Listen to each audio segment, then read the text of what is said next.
25% কথা বলেছি, তো 25%টা তো পূর্ণাঙ্গ রায় না, এবং 25% প্রথমত পূর্ণাঙ্গ রায় না, আর দ্বিতীয়ত 25%র পরে 75% আছে, এবং সরকার পক্ষ যে এসএলপিটা দায়ের করেছে সেই এসএলপি দায়েরের উপর তো কোনো শুনানি হয়নি।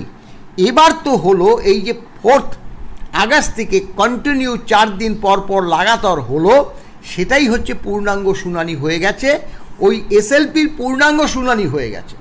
আর 25%র ব্যাপার, সরকার বর্তমান এই রাজ্য সরকার যে সর্বোচ্চ আদালতের রায়কে ওই 25% হলেও অবমাননা করেছে, সেই বার্তাটা কিন্তু আমাদের ধারণা এবার যে পূর্ণাঙ্গ রায়টা হবে সেই রায়ের কিন্তু বর্ণিত থাকবেই, কারণ সুপ্রিম কোর্ট কিন্তু সেটা ছেড়ে দেবে না। কারণ সুপ্রিম কোর্টের রায়কে অমান্য করা, অবমাননা করা যে কতটা ধৃষ্টতা, সেটা কিন্তু এবার রাজ্য সরকার বুঝবে বলেই আমরা মনে করছি। কেন্দ্রীয় হারে ডিএর জন্য আমরা তো মামলা করিনি, ঘটনাটা বুঝতে হবে। এটা অনেকেই ভুল করে, এমনকি এই যে সরকার পক্ষের আইনজীবীরাও কেন্দ্রীয় হারে ডিএ বলে এটাকে গুলিয়ে দিতে চাইছে।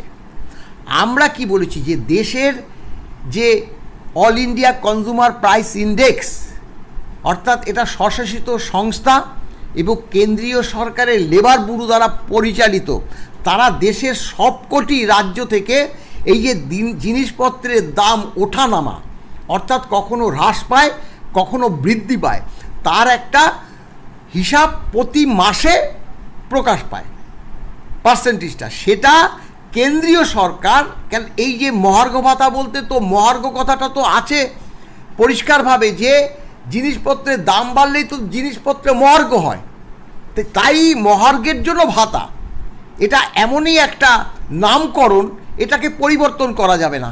অনেক সময় হিন্দিতে মাগ্গি ভাতা বলে, ইংরেজিতে ডিয়ারনেস অ্যালাউন্স বলে, বাংলায় বলে মহার্ঘ ভাতা। অর্থাৎ আমরা যে বেতন পাই প্রতি মাসে, যদি যে বেতনটা পাই, যদি 10,000 টাকা বেতন পাই, সেই মাসে যদি কোনো মাসে যদি 1,000 টাকা আমাদের অতিরিক্ত খরচ হয়, তাহলে সেই টাকাটা আমাদের ক্ষতির দিকে চলে গেল।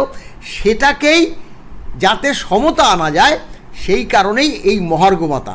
এটা all India consumer price index থেকে প্রথমে ক্যালকুলেশন করে কেন্দ্রীয় সরকার তাদের কর্মচারীদের ডিএটা দিয়ে থাকে। আর কেন্দ্রীয় সরকার ক্যালকুলেশন করে বছরে 2টো দিয়ে থাকে বলে অন্যান্য রাজ্য সরকার, অধিকাংশ অন্যান্য রাজ্য সরকার সেই কেন্দ্রীয় নিয়মটাকে মান্যতা দিয়ে তাদেরও দিয়ে থাকে।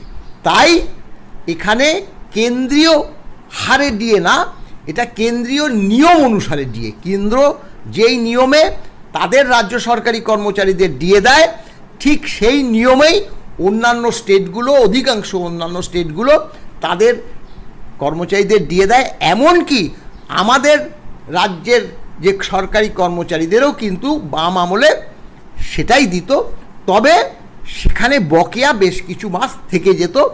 আর বর্তমানে এই যে রেটটাও ওলট পালট করে দিয়েছে রাজ্য সরকার। কেন্দ্রীয় সরকার 2 দিলে কোনো সময় 4 দিচ্ছে, কেন্দ্রীয় সরকার 1 দিলে কোনো সময় 3 দিচ্ছে।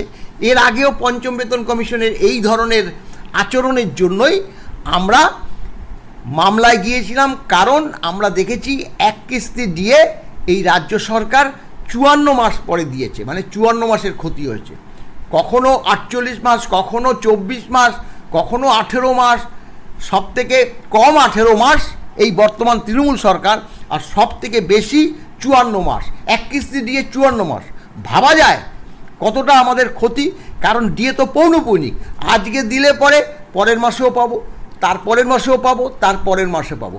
কিন্তু যদি সেই মাসগুলিতে না দিয়ে 10 মাস পরে ডিএটা চালু করে, তাহলে এই 10 মাসে আমাদের লস হয়ে গেল। এই 10 মাসের বকেয়াটাই আমরা দাবি করেছি, যার মান্যতা কিন্তু ট্রাইব্যুনাল দিয়েছে, উচ্চ আদালত দিয়েছে এবং সর্বোচ্চ আদালতও দেবে, এটা আমাদের পরিষ্কার ধারণা।